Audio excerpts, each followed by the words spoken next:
Bonjour mes élèves. Alors dans cette vidéo, on va faire la correction de l'exercice 9 de la série d'exercices du cours d'Épaule RC. Bien sûr, dans le niveau deuxième bac, deuxième année bac option français. Alors cette série de 5 sur 5 en électricité. Alors on va lire tout d'abord l'exercice, après on va commencer la correction. Alors le condensateur est un dipôle capable de stocker de l'énergie électrique. On le trouve dans les appareils photo. Ça marche. Cet exercice consiste à étudier le dipôle RC au cours de la charge d'un condensateur. On réalise de la figure 1 formée de le montage de la figure 1 formée de un générateur, un conducteur ohmique de résistance petit r est égal à 20 ohms et un autre conducteur ohmique de résistance grand R. Et un condensateur de capacité 16 ohms plus un interrupteur K. À l'instant t est égal à 0. On ferme le circuit électrique à un courant d'intensité et variable en fonction du temps circule. C'est le figure 2 qui montre la courbe de variation de l'intensité de courant en fonction du temps. Alors, la première question, c'est représenté sur la figure A dans la convention réceptrice, c'est-à-dire récepteur, la tension UR au borne de la résistance grand R et la tension UC au borne du condensateur. On a fait de la question هذه نرسمو tension UR غير au borne de la résistance grand R, au borne de la résistance petit r et au borne du condensateur. Ça marche. La deuxième question montrait sur la figure 1 comment relier l'oscilloscope pour visualiser UR. Troisième question, démontrer l'équation ou déterminer l'équation différentielle vérifiée par la charge du condensateur Q de T. Quatrième question, la solution de l'équation différentielle est de forme Q est égal à A facteur de 1 moins exponentielle moins MT. On veut déterminer deux constantes, la constante A de cette équation et aussi petit m. Cinquième question, montrer que l'expression de l'intensité s'écrit sous cette forme. Et on détermine tôt la constante du temps en fonction de petit r, grand R et 16 r. Ça marche. Et la dernière question, à l'aide du graphe, c'est-à-dire celui-là, qui est la figure 2, déterminer R, grand R et 16 r. Ça marche. Allez-y. La première question, c'est représenter les deux tensions UR et UIC. Alors, puisque la force élémentaire, on a le générateur qui va générer le courant, celui-là dans ce sens-là. Alors, on a la convention réceptrice, c'est-à-dire UR, ça va être dans le sens inverse du courant, UR, et, pardon, je vais refaire, et UC dans ce sens. C'est la première question. La deuxième question montrait comment relier l'oscilloscope pour visualiser UR. Alors la question c'est, on veut visualiser sur l'oscilloscope la tension UR, c'est-à-dire la tension au borne de conducteur ohmique de résistance grand R.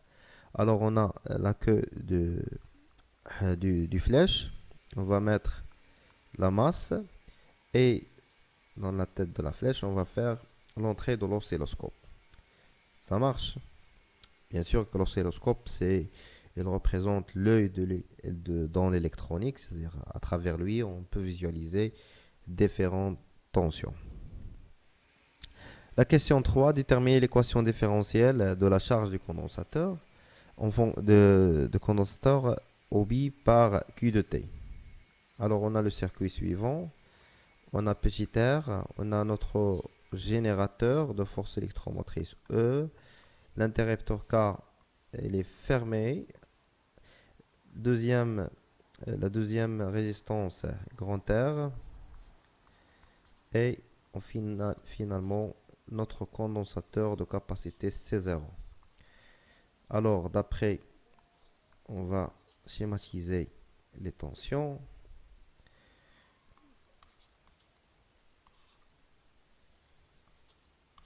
UC. Alors, troisième question. D'après la loi d'additivité des tensions, on a UR, UC plus UR plus U petit r est égal à E. Ça marche?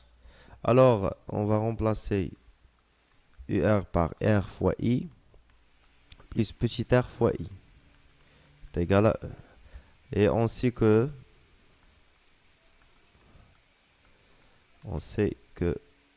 I est égal à dQ sur dt et Q est égal à C fois UC. Alors UC est égal à Q sur C. On va remplacer ça dans l'équation différentielle. Alors UC c'est Q sur C plus grand R plus petit r facteur de I qui est dQ sur dt est égal à E. Après, on va diviser, ou bien on va multiplier cette équation par C. On obtient Q de T plus grand R plus petit r C dQ sur dt est égal à EC. Voilà, on a maintenant déterminé l'équation différentielle en fonction de Q de T. Ça marche? Alors, quatrième question.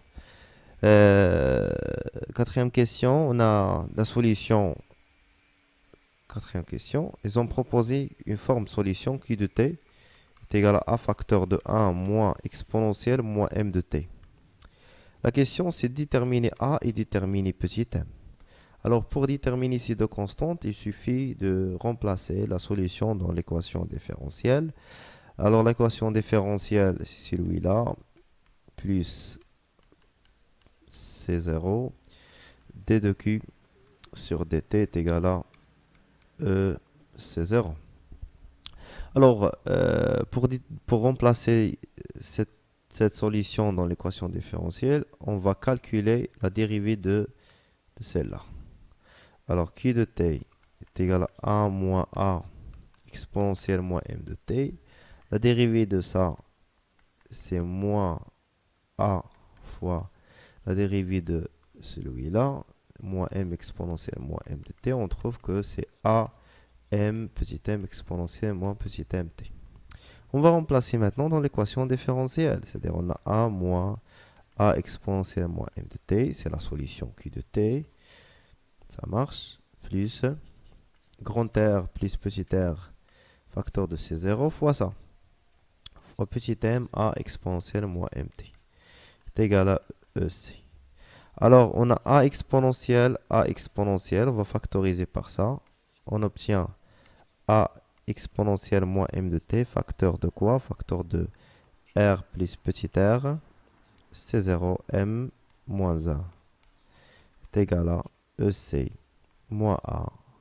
Alors, celui-là est différent de 0. Alors, soit celui-là est égal à 0 et ça est égal à 0. Alors, R plus petit r, C 0 M moins 1 est égal à 0 et EC moins A est égal à 0. Alors, on va trouver, je vais effacer cette partie pour continuer la rédaction ici. Ça marche? Allez-y.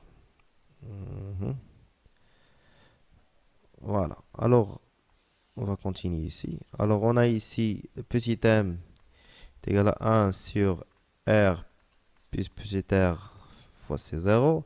Et la constante A est égale à EC. Ça marche?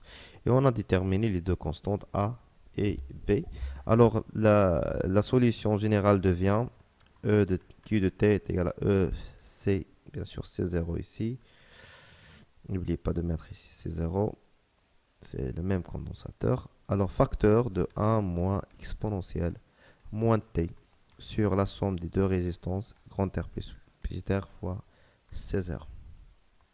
Voilà, on a trouvé la solution Q de T. Ça marche? Alors, cinquième question. La cinquième question, c'est montrer que l'expression de I s'écrit sous cette forme. Et déterminer temps en fonction de R petit r C0. Alors, on a, cinquième question, Alors, on a d'après la question précédente, qu'est-ce qu'on a? Alors, Q de T est égal EC, 0, facteur de 1 moins exponentielle moins T sur R plus petit r, c'est 0. Alors, on a I est égal à dQ sur dt, la relation entre l'intensité de courant et la charge. Alors, I, c'est la dérivée de la charge. On va dériver ça. Alors, I, c'est moins E, c'est 0, fois moins 1 sur R plus petit r, c'est 0, exponentielle moins T sur R plus petit r, c'est 0. D'accord? Est égal à plus E0. On va simplifier C0 avec C0. R plus petit r exponentielle moins T sur R plus petit r facteur de C0. On a trouvé l'expression de I de T. Maintenant, on va faire l'analogie avec ce qu'on a dans l'exercice. Alors, I de T est égal à même I, c'est pas I0 ici, c'est I, c'est E, R plus petit r exponentielle moins T sur taux. Alors, avec l'analogie, on trouve que taux, c'est quoi? C'est R plus petit r fois C0. Et on a trouvé l'expression de taux en fonction de petit r, grand R et C0. Ça marche, la question est validée. Alors, la troisième, ou bien la sixième question, on va utiliser ce graphe-là. Alors, pour déterminer grand R et C0. Alors, on a I de T. Et l'équation de celui-là, de l'équation qu'on a trouvée précédemment, c'est E sur R plus petit r, exponentielle moins T sur taux. Alors, d'après le graphe,